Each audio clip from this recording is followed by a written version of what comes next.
To our YouTube channel. आज जो होता है ना, हम लोग क्लास 10 का एक topic sector of the Indian economy, इसके बारे में डिस्कस करेंगे। सबसे पहले ये सेक्टर होता क्या है, जैसे कि हम लोग ना इसमें 3 टाइप के सेक्टर्स के बारे में पढ़ेंगे। पहला होता है हमारा प्राइमरी सेक्टर, सेकेंड वन है हमारा सेकेंडरी है, तीसरा है हमारा टर्शरी सेक्टर। प्राइमरी सेक्टर में हम लोग क्या पढ़ते हैं, क्या करते हैं, हम लोग उसके बारे में डिस्कस करेंगे। सेकेंडरी में हम लोगों को कौन कौन सा जॉब आता है, हम लोग उसके बारे में डिस्कस करेंगे। एंड टर्शरी में क्या क्या आता है, हम लोग उसके बारे में डिस्कस करेंगे। There are many activities that are undertaken by directly using natural resource. Take for example the cultivations of cotton. It take place within a crop season. हम लोगों के पास बहुत सारा ऐसा एग्जाम्पल्स है ना नेचुरल रिसोर्स का। हमारे पास बहुत सारे नेचुरल रिसोर्सेज का एग्जाम्पल है। जैसे कि हम लोग एग्जाम्पल ले लेते हैं, कल्टिवेशंस ऑफ कॉटन का एग्जाम्पल ले लेते हैं। It take a may within a crop season. Cotton की खेती कब होती है, क्रॉप सीजन में होती है। For the growth of the cotton plants के ग्रोथ के लिए हम लोग डायरेक्टली या इनडायरेक्टली वे में डिपेंड करते हैं नेचुरल फैक्टर्स पे, जैसे रेनफॉल पे, सनशाइन पे, क्लाइमेट्स वगैरह पे हम लोग डिपेंड करते हैं। बेसिकली हम लोग डिपेंड करते हैं। Similarly, in the case of activities like dairy, we are depend on biological process that the animals and availability of fodder etc. Same उसी तरीके से अगर हम लोग बात करें, डेयरी की बात करें, तो इसमें हम लोग बायोलॉजिकल प्रोसेस पे डिपेंड करते हैं, एनिमल्स और फॉडर्स वगैरह के अवेलेबिलिटी पे डिपेंड करते हैं। द प्रोडक्ट हियर, यहाँ पे जो हमारा प्रोडक्ट होता है वो मिल्क होता है, ये एक नेचुरल प्रोडक्ट है। सिमिलरली मिनरल्स एंड ओर्स, ये भी हमारा एक नेचुरल प्रोडक्ट है। When we produce a good, जब हम लोग कोई भी तरह का गुड जो प्रोड्यूस करते हैं अपने नेचुरल रिसोर्स को एक्सप्लोर करके, तो वो हमारा प्राइमरी सेक्टर कहलाता है। वाई प्राइमरी, ये प्राइमरी ही क्यों कहलाता है? This is because the base for all other products that subsequently में, क्योंकि हमारे नेचुरल सिस्टम्स, नेचुरल इकोसिस्टम से इन्वॉल्व है, इसलिए हमारा प्राइमरी सेक्टर कहलाता है। Since most of the natural product, बहुत सारे जो नेचुरल प्रोडक्ट्स होते हैं जो हम लोग एग्रीकल्चर, डेयरी, फिशिंग एंड फॉरेस्ट्रीज वगैरह के से लेते हैं ना, वो हमारा क्या कहलाता है? एग्रीकल्चर एंड रिलेटेड सेक्टर कहलाता है। The secondary sector, secondary sector क्या होता है? The secondary sector covered activity in which the natural products are changed into other form through the way of manufacturing that associated the industrial activities. It is the next step after the primary. Secondary sector क्या होता है? ये जो होता है हमारे natural products को cover करके रखता है, ठीक है। इसमें क्या होता है, जैसे हम लोग प्राइमरी सेक्टर से कोई भी चीज़ ऑब्टेन किए हैं, तो उसी चीज़ को मॉडिफाई करना हमारा सेकेंडरी सेक्टर कहलाता है। The product is not produce by A nature, इसमें जो होता है प्रोडक्ट नेचर के द्वारा प्रोड्यूस नहीं होता है, बट जो होता है हम लोग जो क्या करते हैं ना, इसको अपने यूजेस लाइक, अपने नेचुरल प्रोडक्ट को ना अपने यूज लाइक बनाते हैं। जैसे फॉर एग्जांपल गेहूं अगर हम लोग लेते हैं ना, तो उसको हम लोग क्या किया, मशीन में पीस के उससे आटा बनाया, तो ये हमारा क्या कहलाया? सेकेंडरी सेक्टर कहलाया। सेम उसी तरीके से अगर हम लोग कॉटन की बात करें, तो कॉटन हमारा एक नेचुरल प्रोडक्ट है, उससे हम लोग जो क्लॉथ्स वेब करते हैं वो हमारा क्या हो गया? सेकेंडरी सेक्टर कहलाएगा। Using a sugar cane as a raw material के रूप में जो हम लोग यूज करते हैं, उससे शुगर हुआ, गुड़ हुआ, ये सब क्या होता है? ये सब क्या हो गया? हमारा एक तरह का सेकेंडरी सेक्टर हो गया। वी कन्वर्ट अर्थ, हम लोग अर्थ के ब्रिक को ना हम लोग कन्वर्ट करते हैं हाउस वगैरह बनाने में, तो ये सेक्टर क्या कहलाएगा? सेकेंडरी सेक्टर कहलाएगा। इसको हम लोग इंडस्ट्रियल सेक्टर भी बोलते हैं।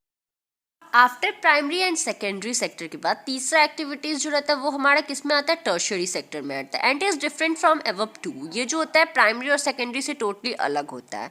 दिस एक्टिविटीज, ये एक्टिविटीज जो होता है ना, हेल्प करता है in the development of the primary and secondary sector को डेवलप करने में। दिस एक्टिविटी बाय देमसेल्फ, ये अपने आप में गुड्स को प्रोड्यूस नहीं करता है, और ना ही जो होता है ना गुड्स को नेचुरली जो होता है ऑब्टेन करता है, बल्कि ये क्या करता है, गुड जो प्रोड्यूस होते हैं प्राइमरी और सेकेंडरी सेक्टर में, उसको ट्रांसपोर्ट करता है, ट्रक, ट्रेन वगैरह से ट्रांसपोर्ट करके मार्केट वगैरह में बेचता है। At time it may be necessary, कभी कभी ये हमारे लिए ज़रूरी हो जाता है कि इन सब चीज़ों को गोडाउन में स्टोर करना। We also may need to talk the other, हम लोग अदर जो होता है सेक्टर्स के बारे में भी डिस्कस करेंगे, जैसे कि टेलीफोन और send letter, borrow money from bank, ये सब भी किस में आएगा? Tertiary sector. प्राइमरी सेक्टर में बेसिकली क्या होता है? फार्मिंग, डेयरी, ये सब हम लोग का प्राइमरी सेक्टर में आता है। सेकेंडरी सेक्टर में जनरली क्या आता है? इंडस्ट्रियल सेक्टर हम लोग बोलते हैं, जिसमें इंडस्ट्रीज और सर्विस सेक्टर वगैरह आते हैं। टर्शरी सेक्टर में क्या, इंडस्ट्रीज वगैरह आते हैं। टर्शरी सेक्टर में बेसिकली क्या होता है? हम लोग का सर्विस सेक्टर कहलाता है। Service sector also include some essential service. Service sector में कुछ एसेंशियल सर्विस इंक्लूड है जो कि हम लोग को डायरेक्टली हेल्प करता है प्रोडक्शन में। For example we require a teacher, example के तौर पे ले लीजिए कि हम लोगों को एज अ टीचर की ज़रूरत पड़ती है, डॉक्टर की ज़रूरत पड़ती है, जो कि हम लोगों को पर्सनल सर्विस दे, सच एज वॉशरमैन, बर्बर, कॉबलर, लॉयर, इन सब की ज़रूरत पड़ती है। इन रिसेंट टाइम, आज के टाइम में हम लोगों को नए नए सर्विसेज की ज़रूरत पड़ती है, such as technology, internet cafe वगैरह, ATM बूथ वगैरह, call centre, software companies etcetera. इन सब चीज़ों की हम लोगों को ज़रूरत पड़ती है जो हमारे लिए आज के टाइम में बहुत ज़्यादा इंपॉर्टेंट होते हैं। ये सब हमारा किस में आएगा? सर्विस सेक्टर में आएगा। तो प्राइमरी सेक्टर में क्या आता है? तो फार्मिंग, डेयरी, ये सब हम लोगों का प्राइमरी सेक्टर होता है। सेकेंडरी सेक्टर क्या होता है? जो प्राइमरी सेक्टर को मॉडिफाई करे, जैसे इंडस्ट्रीज हुआ, फैक्ट्रीज हुआ, ये सब हमारा सेकेंडरी सेक्टर होता है। टर्शरी सेक्टर हम लोग का सर्विस सेक्टर होता है जो हम लोग को ट्रांसपोर्टेशन के काम को प्रोवाइड करवाता है। नेक्स्ट देखिए क्या बोल रहा है, economic activity through are groups into 3 different categories are highly independent. देखिए हम लोग का जो इकोनॉमिक एक्टिविटीज़ रहता है ना, ये तीनों जो होता है ना, तीनों सेक्टर्स जो होते हैं ना, एक दूसरे से काफ़ी ज़्यादा जुड़े रहते हैं। जैसे देखिए फॉर एग्जाम्पल के लिए आपके लिए देखिए, imagine what would happen if farmer refuse to sell sugar cane to a particular sugar mill, the mill will have to shut down. देखिए इमेजिन कीजिए क्या होगा कि अगर कोई फार्मर है, कोई किसान है ना, वो डायरेक्ट मना कर देता है कि हाँ हम अपना शुगर कैन, अपना गन्ना जो होता है वो शुगर मिल में नहीं बेचेंगे, तो शुगर मिल क्या हो जाएगा? बंद हो जाएगा। उसी तरीके से दूसरा सिचुएशन इमेजिन कीजिए ना, what would happen to cotton cultivation country, जो कॉटन कल्टीवेशन कंपनीज कल्टीवेशन है ना, इफ कंपनी डिसाइडेड, अगर कंपनी डिसाइड करेगी कि वो नहीं खरीदेगी,